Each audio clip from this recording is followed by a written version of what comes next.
irmãos, eu saúdo a todos com a graça e a paz do Senhor Jesus Cristo. Nós louvamos a Deus por estarmos, como sempre temos dito, no dia do Senhor, na casa do Senhor, buscando a face do Senhor. Nós queremos desde já, agradecer também a presença aqui, a representação aqui dos Gideões Internacionais, agradecer pela vida do nosso irmão Diácono Santos, pelo testemunho que ele deu aqui, não somente tão pessoal, mas também outros testemunhos. E nós sempre somos edificados quando recebemos a presença dos representantes dos Gideões Internacionais. Já várias vezes, equipes dos Gideões já estiveram aqui na igreja e sempre somos edificados, sempre somos desafiados, sempre recebemos uma injeção de ânimo para a evangelização. Louvado seja o nome do Senhor. Então saibam, irmãos, que estão aqui representando os Gideões Internacionais, que nós temos orado pela vida de vocês. Esse ministério tem sido muito profícuo, porque Deus tem usado, obviamente, vocês para levar vidas ao Senhor Jesus Cristo, aos pés de Jesus. Então, que Deus continue abençoando cada um de vocês, esse ministério, que Deus realmente abençoe cada vez mais, que esse ministério, e através desse ministério e na instrumentalidade desse ministério, o Evangelho alcance o mundo inteiro, em nome de Jesus. Deus abençoe vocês, muito obrigado por estarem aqui, e muito obrigado também pelo presente que recebi, um exemplar do Novo Testamento, comemorativo dos 60 anos, não é isso? Que Deus vos abençoe, em nome do Senhor Jesus. Saibam que essa igreja continuará orando por esta obra. Irmãos, nós estamos no culto, é um culto ao Senhor, é um culto solene, mas a ênfase é sobre missões, como os irmãos já sabem, todo o terceiro domingo. E eu me lembro muito bem quando o nosso irmão Santos, Diácono Santos, falou conosco sobre a possibilidade de estarem aqui na nossa igreja. Eu disse, no terceiro domingo. Terceiro domingo é o culto missionário e é um momento propício para recebê-los na nossa igreja. Então, louvado seja o nome do nosso Deus por isso. Eu gostaria de convidar os irmãos a abrirem a palavra do Senhor para a nossa reflexão e meditação no Evangelho de Mateus, no capítulo 28, um texto que já compartilhamos tantas vezes com os irmãos. E isso me lembra o saudoso pastor, já está na glória, Edson Queiroz. E tive o privilégio de ser ministrado por ele num dos cursos sobre missões, Atos 1:8 em ação. E ele ministrando para nós, ele disse que na igreja onde ele pastoreava há tantos anos, muitos anos, ele disse que toda vez pregava desse texto, repetia a pregação desse texto, Atos 1:8, várias vezes. E um certo dia, depois que ele pregou e o culto terminou, um dos membros da igreja disse, pastor, o senhor já pregou nesse texto aqui? E disse quantas vezes, durante todo aquele tempo de ministério ali, o pastor já havia pregado. O senhor pretende continuar ainda pregando desse texto, mesmo texto para nós? Ele disse, pretendo, até que vocês coloquem em prática o que a Bíblia diz. Eu sei que os irmãos já ouviram pregações sobre o texto de Mateus 28, mas nós precisamos cada vez mais nos conscientizar do que esse texto nos diz, para que possamos pô-lo em prática na nossa vida, não somente na nossa vida eclesiástica, mas na nossa vida pessoal, como servos do Senhor Jesus. Então, irmãos, vamos ler Mateus capítulo 28, enfim, versos 18, 19 e 20. Queremos compartilhar com os irmãos, porque depois da mensagem nós temos um desafio a lançar para a igreja, um desafio que vem, primeiramente, da parte de Deus, mas através do nosso departamento de missões, o departamento de missões da nossa igreja. Mas antes vamos refletir nesse texto. Eu não vou alongar, como sempre, gostamos. Mateus capítulo 28, versos 18, 19 e 20. Vamos ler alternadamente a palavra do Senhor que nos diz: Jesus, aproximando-se, falou-lhes, dizendo: toda a autoridade me foi dada no céu e na terra.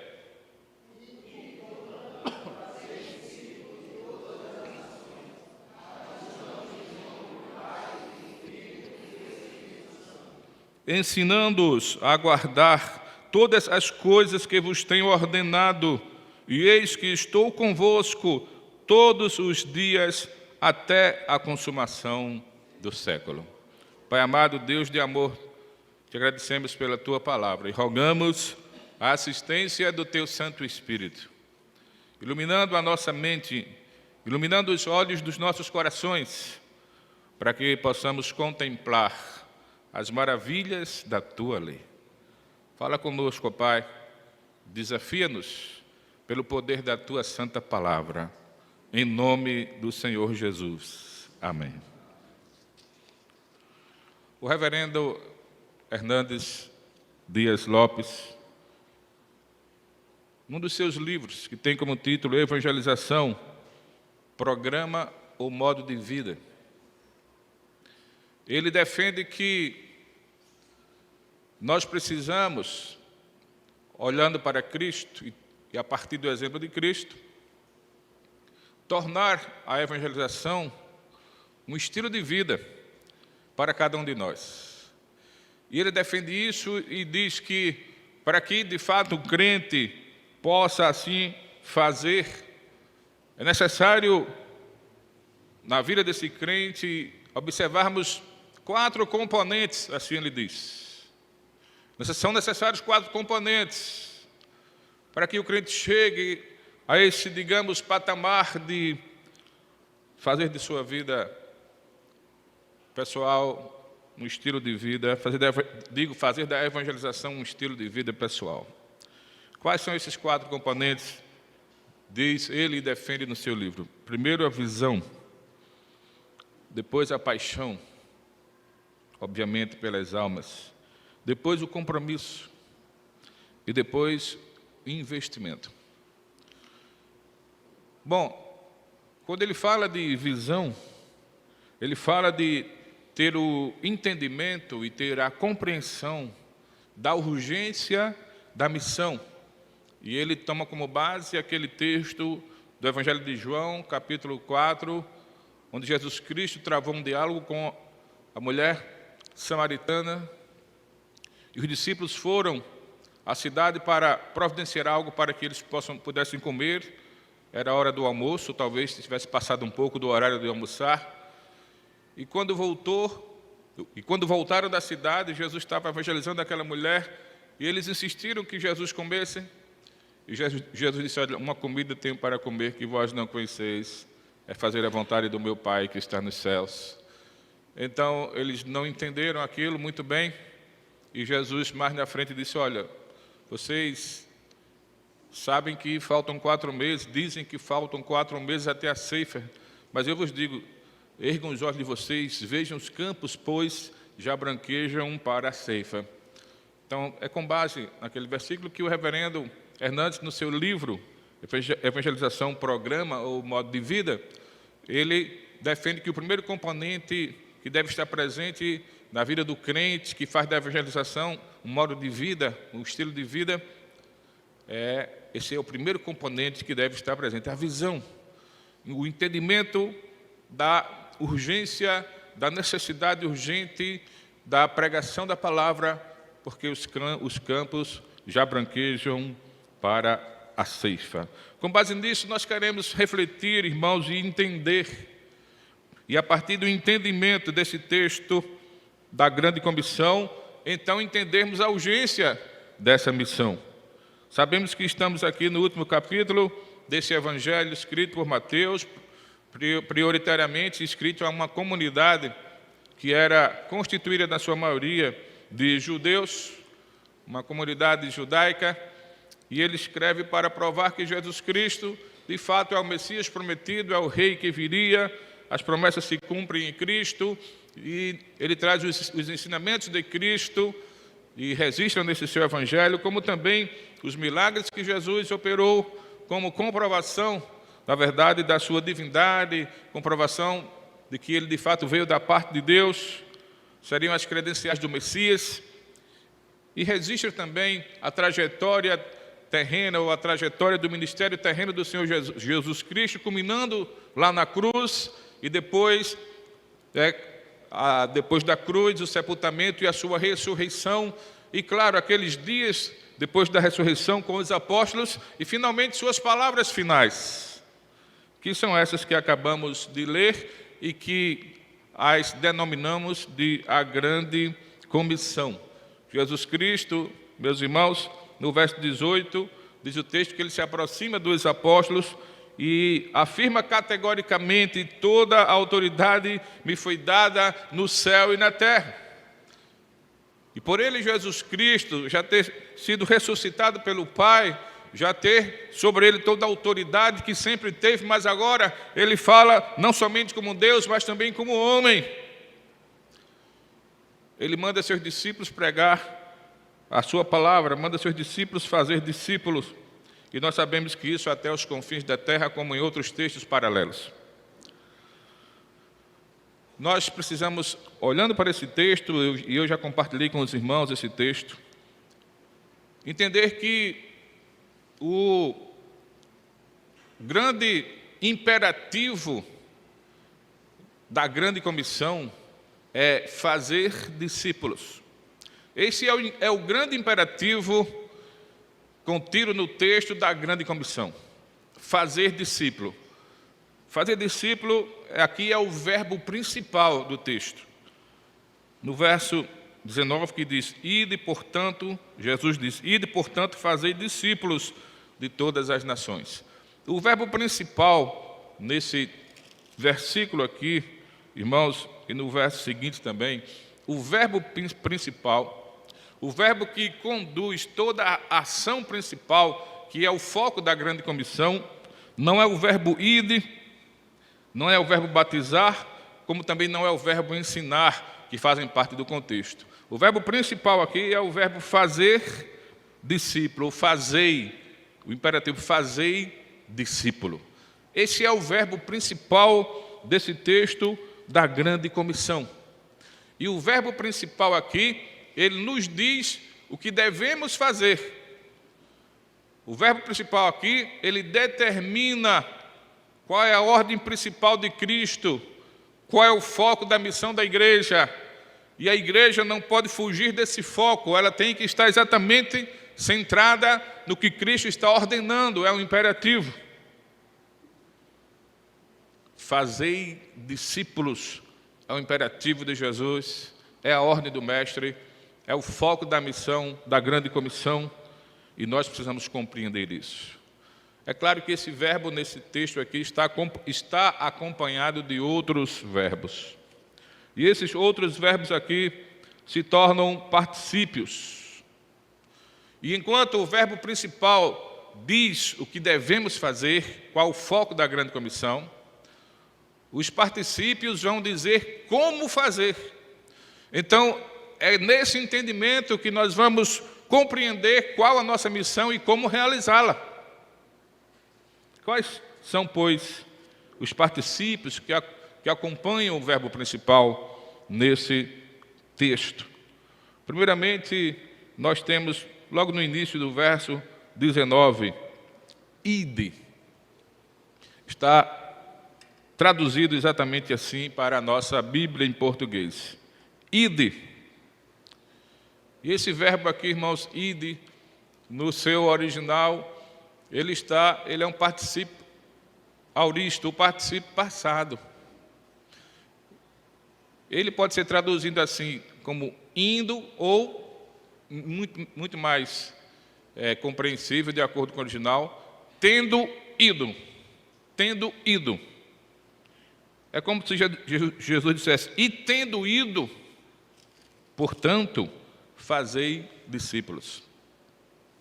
Então, o verbo principal nos diz o que fazer, Os outros verbos que se tornam particípios nos diz como fazer. O outro particípio é o batizar. Ide, portanto, fazer discípulos de todas as nações, batizando-os. É o verbo batizar. E depois, no verso 20, diz, ensinando-os a guardar.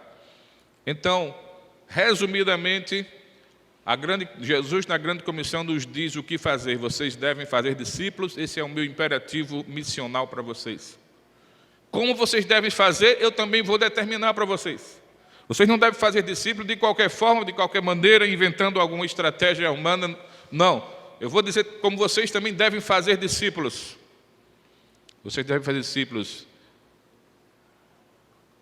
indo, batizando e ensinando.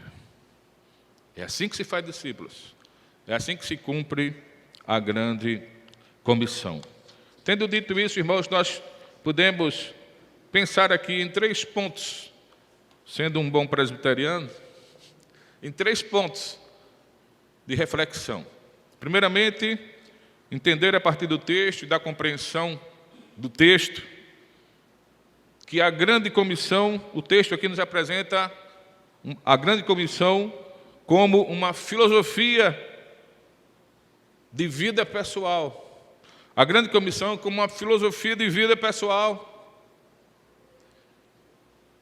Jesus Cristo, quem está exatamente ordenando aqui, e Ele mesmo, irmãos, foi o maior exemplo para todos nós. Jesus Cristo, o Evangelho de Mateus, nos diz de forma muito clara, por exemplo, no capítulo 9, versos 35 em diante, nos diz que Jesus Cristo, Ele percorria todas as cidades e povoados, e ensinando as pessoas, pregando a palavra, também curando pessoas, operando milagres. Ou seja, Jesus Cristo ele estava colocando em prática exatamente a grande comissão. O Jesus que nos comissionou, ele também, primeiramente, ou a prioristicamente, foi comissionado pelo Pai. Então, antes de nos ordenar a grande comissão, ele cumpriu a sua grande comissão, o seu grande comissionamento. Ele mesmo disse isso de forma clara no Evangelho de João. Ele disse assim para os discípulos, apóstolos, para o colégio apostólico: assim como o Pai me enviou, eu vos envio. Ele conjugou as 2 missões, a dele e a nossa, que é uma só, e a do Pai, missio Dei, que é uma só. Então, irmãos, Jesus Cristo fez da grande comissão um projeto de vida para ele, a sua filosofia de vida aqui na terra como ser humano que ele foi. E por onde ele passava e por onde ele ia, ele pregava o evangelho do reino, ele falava e ensinava da parte do Pai para as pessoas. Ali no sermão, por exemplo, do monte, um exemplo claro disso, ele curava pessoas, ressuscitava pessoas, ele restaurava a vista aos cegos, tudo isso para provar que ele de fato foi enviado da parte do Pai, que ele sim era o Messias prometido. Foi e é Jesus o nosso grande exemplo disso. Se fôssemos mais além um pouco, poderíamos ver de forma muito clara que o próprio Jesus chega para nós, naquela época, representados ali pelo colégio apostólico, e diz: vós sois o sal da terra e também sois a luz do mundo. Isso quer dizer, irmãos, que esse sal e essa luz não vão apenas agir apenas quando tiver um programa evangelístico na igreja. Graças a Deus por esses programas evangelísticos. Louvado seja Deus, como próxima sexta-feira, avanço evangelístico em Taumatá. Mas isso não quer dizer que nós só iremos evangelizar quando tiver no calendário da igreja uma programação evangelística. Então, quando estiver, a gente se programa, se prepara, e se junta com os irmãos e a gente vai evangelizar. Mas quando acabar aquele dia, quando terminar aquela programação, então a gente fica na nossa, calado, sem falar de Cristo para ninguém. E é assim? Não. A grande comissão nos ensina esse texto, que ela deve ser uma filosofia de vida pessoal para cada um de nós.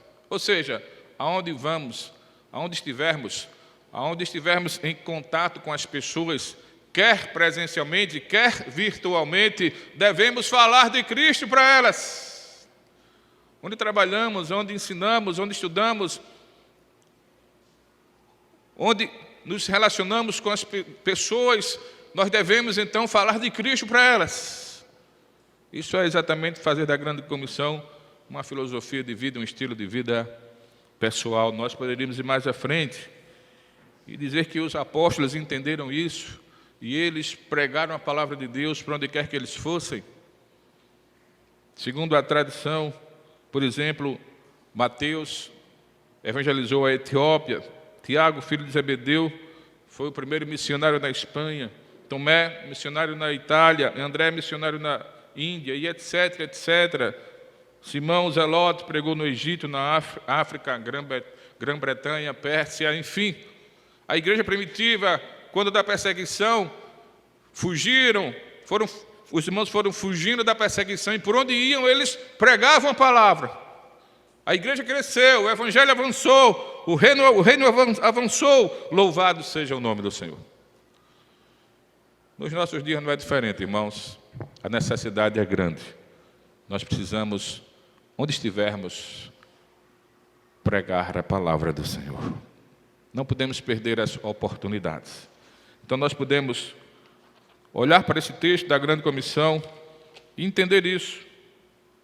Entender a grande comissão como uma filosofia de vida pessoal para nós. Um estilo de vida do crente. Fazer da evangelização um estilo de vida para cada um de nós.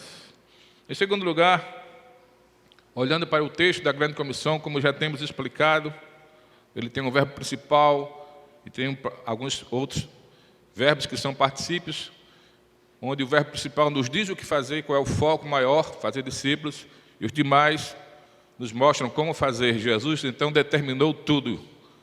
O que fazer e como fazer é com Jesus, ele já nos direcionou.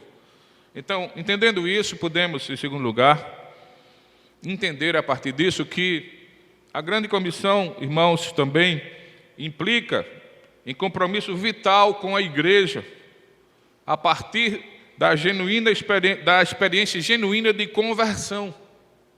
A grande comissão implica, sim, em um compromisso vital com a igreja do Senhor Jesus Cristo. Porque Jesus Cristo nos fala aqui de batizar, como nós já lemos aqui no texto. Ide, portanto, fazer discípulos de todas as nações, batizando-os em nome do Pai, do Filho e do Espírito Santo. Enquanto o primeiro particípio, ide, que melhor dizendo, tendo ido, está no passado, no pretérito, os outros dois particípios, batizar e ensinar, estão no presente. Enquanto o primeiro particípio se refere a uma ação que deve ser realizada antes da ação do verbo principal, ou seja, antes de fazermos discípulos, temos que ir, temos que empreender, temos que correr atrás das almas. E quando encontrá-las, quando em contato com elas, devemos então evangelizá-las. Mas há uma ação antes de chegar a esse ponto de estar em contato com elas, evangelizando-as. Há uma ação antes, que deve vir antes. É o nosso esforço. Não podemos ficar na inércia de forma nenhuma. Temos que nos mexer, temos que fazer alguma coisa para alcançar, para chegar lá. E chegando lá, e chegando em contato com essas pessoas, o que fazer? Evangelizá-las. Evangelizá-las. E depois trazê-las à igreja. Porque fala de batizar. E ninguém vai batizar ninguém lá fora, no trabalho, na escola, na universidade, na rua, na vizinhança. Tem que trazer à igreja. Isso implica, como temos dito aqui, um compromisso vital com a igreja do Senhor a partir da experiência de uma genuína conversão. Então a pessoa entregou a vida a Cristo, genuinamente nasceu de novo, trazemos essa pessoa à igreja, ela precisa ser batizada. Então esse particípio aqui, no presente, ele implica numa ação simultânea à ação do verbo principal, que é fazer discípulo. É por isso que na igreja primitiva as pessoas eram convertidas quando? Assim que se convertiam. Digo, elas eram batizadas quando? Assim que se convertiam. Já perceberam isso? Só é ler o livro de Atos. As pessoas ouviam a palavra, ouviam as pregações do apóstolo Pedro, de outros apóstolos, e assim que elas ouviam e se convertiam, instantaneamente eram batizadas ali mesmo, naquela hora. Há alguma coisa errada nisso? Não, os apóstolos entenderam o texto da grande comissão, porque o batizar aqui na grande comissão é um particípio presente, que ele indica uma ação, repito, que deve ser realizada simultaneamente, concomitantemente com a ação do verbo principal, que é fazer discípulo. Hoje em dia, é claro, nós temos o cuidado de primeiro preparar, ministrar um curso, né, de discipulado, de preparação para o batismo, novos convertidos, catecúmenos. Isso é tão importante. Mas naquela época era do jeito que eu estou dizendo aqui, que o texto nos mostra e que o livro de Atos também aponta para a prática da igreja naquela época. Por quê? Porque é o que o texto da grande comissão nos diz. Então, esse segundo ponto da grande comissão, irmãos, ele inclui a vida comunitária na igreja. Inclui a igreja como uma instituição e também como um organismo.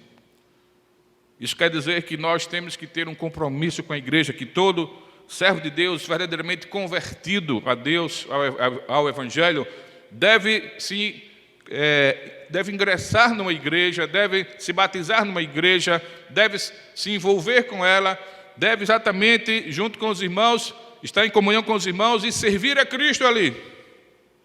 Essa história de crente desigrejado, irmãos, esse conceito não se coaduna com o conceito da grande comissão. Eu sou crente, eu sou cristão, mas eu não quero envolvimento com a igreja.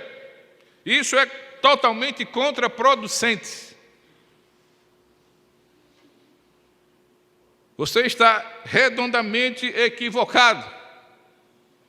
Se você de fato é um verdadeiro crente, um verdadeiro cristão, já desfrutou de uma experiência genuína de conversão, você amará a Deus acima de todas as coisas, ao próximo como a si mesmo, amará a igreja do Senhor Jesus Cristo e terá o prazer, o desejo de conviver com os irmãos nesse amor cristão.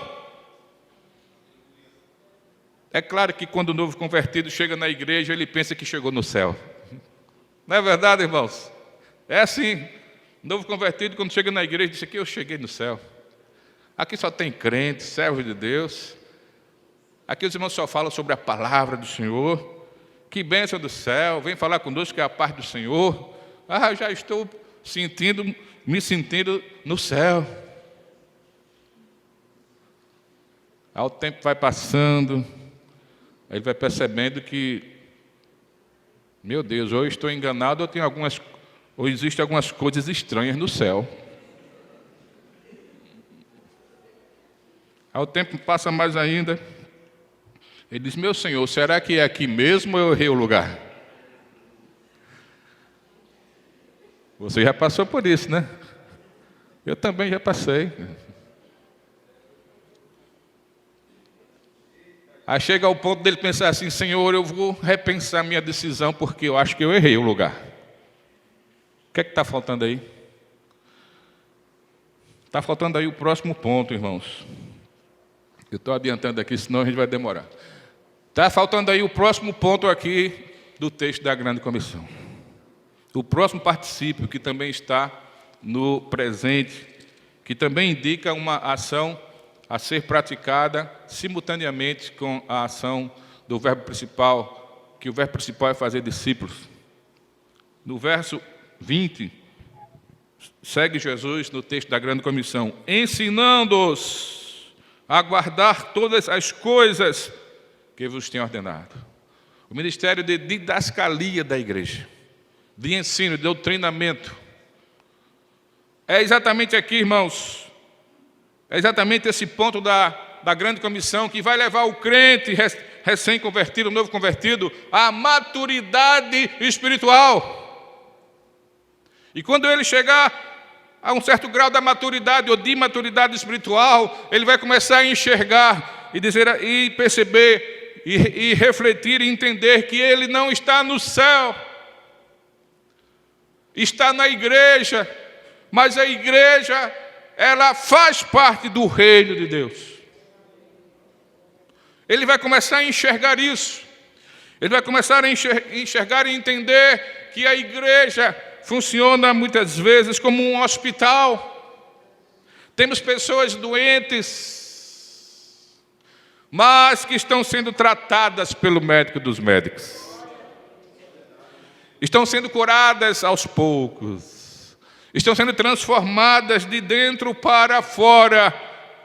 Estão sob um tratamento médico que vem do céu. E esse tratamento é um processo. E esse processo só vai terminar quando Cristo nos levar ou quando Ele voltar.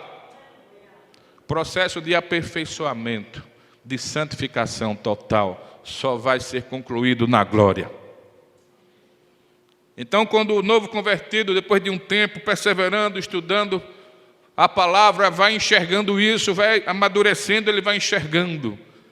E vai entendendo, Senhor, realmente eu estou no lugar certo. Porque eu também não sou perfeito. Eu também tenho meus erros, meus pecados. Eu tenho minhas dificuldades, eu preciso ser aperfeiçoado também. Então, irmãos, estamos todos juntos nesse mesmo objetivo de santificação pessoal, de aperfeiçoamento, de aprimoramento do nosso caráter cristão. E isso quem nos diz, e para isso aponta esse terceiro particípio da grande comissão. Repito, ensinando-os. Os apóstolos entenderam isso e cumpriram. Se lermos em Atos 2:42, o texto diz, como é que o texto diz? E perseveravam na doutrina dos apóstolos.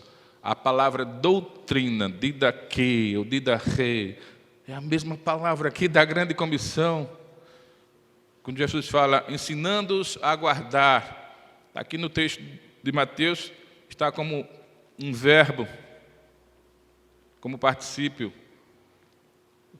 Em Atos 2 como um substantivo, mas que quer dizer a mesma coisa. Os apóstolos, quando Cristo voltou para a glória, os apóstolos passaram a ensinar a igreja. Tudo que eles aprenderam da parte de Jesus, eles passaram a transmitir para a igreja os ensinamentos, as doutrinas. E a igreja foi obediente e perseverou naqueles ensinamentos santos e sagrados. Isso também é fazer e faz parte, irmãos, da grande comissão. Então nós precisamos entender o texto da grande comissão. Entender qual a ação principal ali, que vem a partir do verbo principal, que nos diz o que fazer, e entender, meus amados irmãos, como fazer. O verbo principal nos dá o nosso objetivo maior, fazer discípulos. E os demais nos mostra como alcançar esse objetivo. Indo, batizando-os e ensinando-os. E sobre o ensino primeiro que deve partir de nós para os novos convertidos é o nosso testemunho pessoal. Às vezes, chega um novo convertido na igreja, e o novo convertido ele não tem um conhecimento ainda da palavra de Deus. Ele teve um contato com esse conhecimento bíblico, um contato pequeno.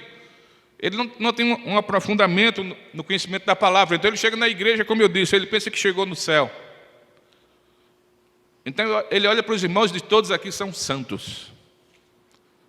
Não é irmão Santos, não é irmão Santos, é um trocadilho aqui, viu? Abençoado. Cheguei do céu, todos aqui são santos, eu que estou errado, eu que sou pecador, eu tenho que me orientar aqui, todos são santos. Aí começa a ver certas coisas que não deveriam existir aos olhos dele. E ele então vai se questionar por isso.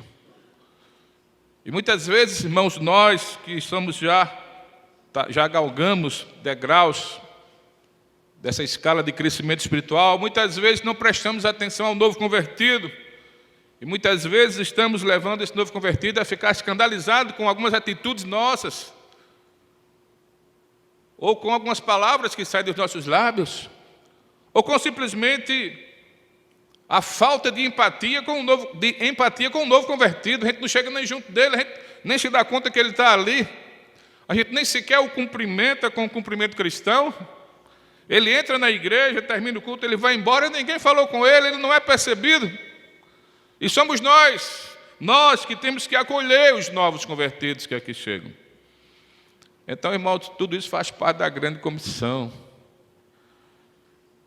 E nós estamos juntos em tudo isso para a glória do nome do nosso Deus. O reverendo Hernandes Dias Lopes, no seu livro Evangelização, Programa ou Modo de Vida, ele elenca 4 componentes que não podem faltar na vida de um crente que quer fazer da evangelização ou do evangelismo o seu estilo de vida pessoal. E eu já disse que o primeiro que ele fala é a visão. Mas também ele fala da paixão. Nós precisamos ter paixão pelas almas perdidas. Cristo, assim, a teve e é exemplo para nós. Como nós podemos ter paixão pelas almas perdidas? Nos compadecer dos perdidos. Quando nós começamos a reconhecer o valor de uma alma, irmãos. Cada alma pela qual Cristo morreu, por cada uma delas foi pago um alto preço. E nós precisamos compreender isso. Além da visão, da paixão, o compromisso.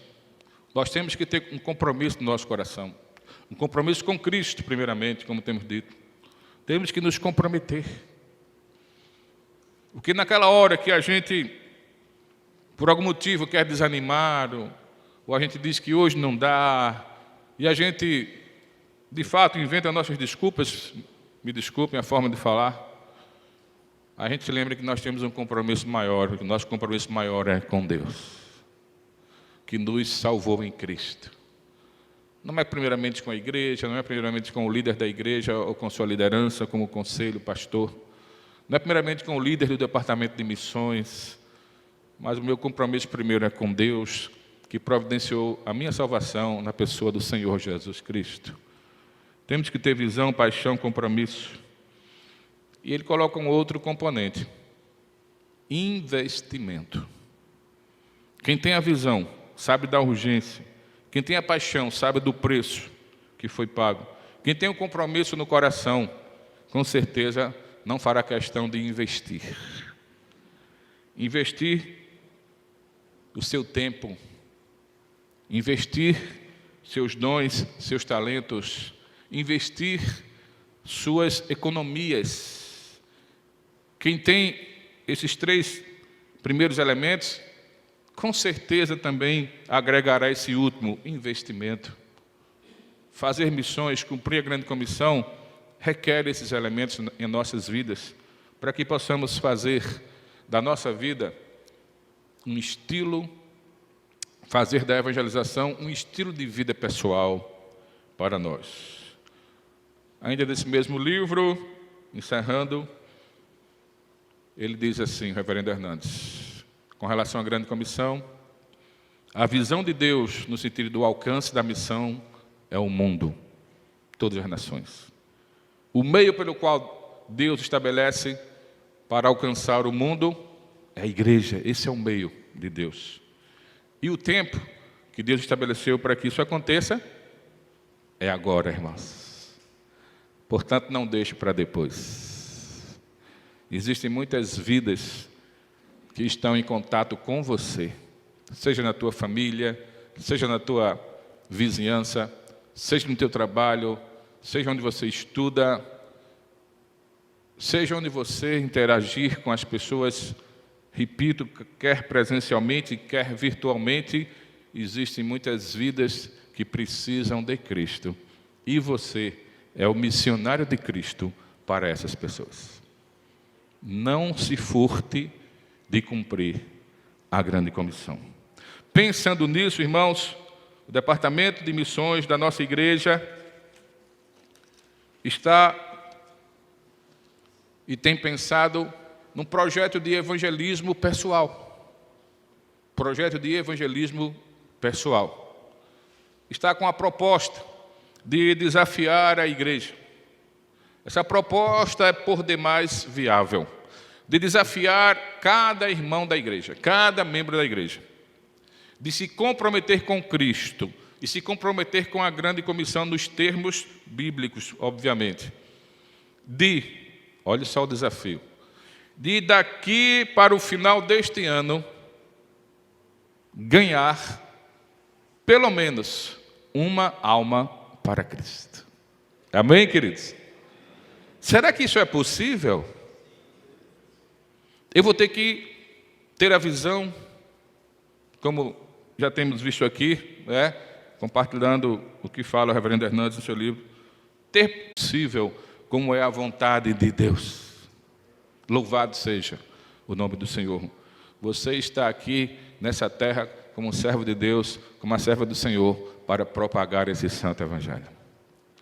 Então, este é o desafio que o Departamento de Missões lança para a igreja. Repito, esse desafio não vem do departamento, vem do próprio Deus. E para isso nós vamos capacitar essas pessoas que vão se comprometer com esse projeto.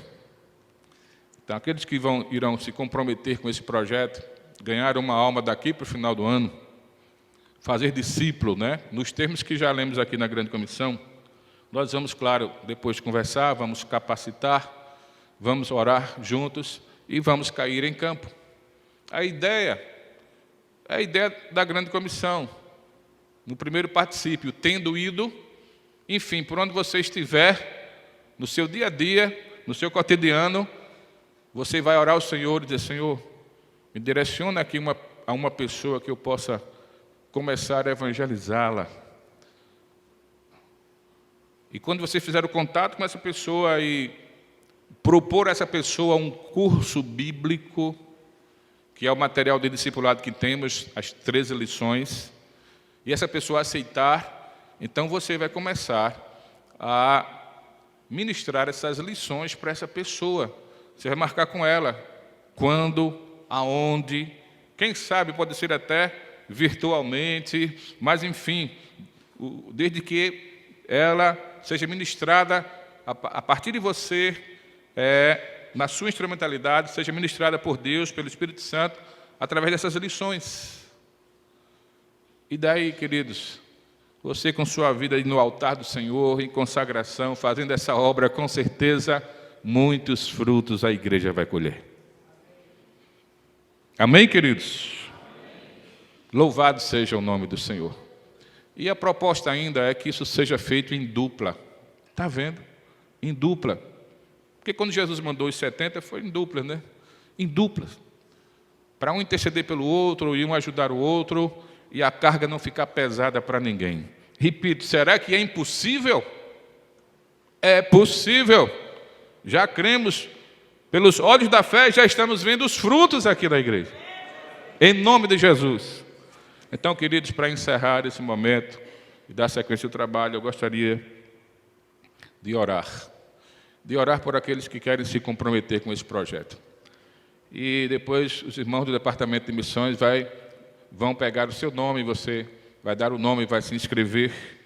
Mas eu gostaria aqui de orar. Orar por você que quer abraçar esse desafio. É o desafio da Grande Comissão, é o desafio que vem da parte de Jesus. E eu quero convidar você a vir aqui à frente para orar por você. Você que quer, eu quero abraçar esse desafio, Senhor. Ganhar uma alma para Ti daqui para o final desse ano. Eu sei que as lutas podem vir, mas Jesus já nos tem dado a vitória. Então, se você quiser abraçar esse desafio, vem aqui à frente, eu quero orar pela sua vida. Sai do seu lugar, não tenha vergonha não. Você já está cumprindo o primeiro particípio, que é tendo ido, já está vindo aqui à frente. Já está dizendo assim: Senhor, eis-me aqui, envia-me a mim. Louvado seja o nome do nosso Deus. Vem aqui à frente, queridos. Eu já estou aqui à frente. Louvado seja Deus. Vem aqui à frente. Sai do seu lugar.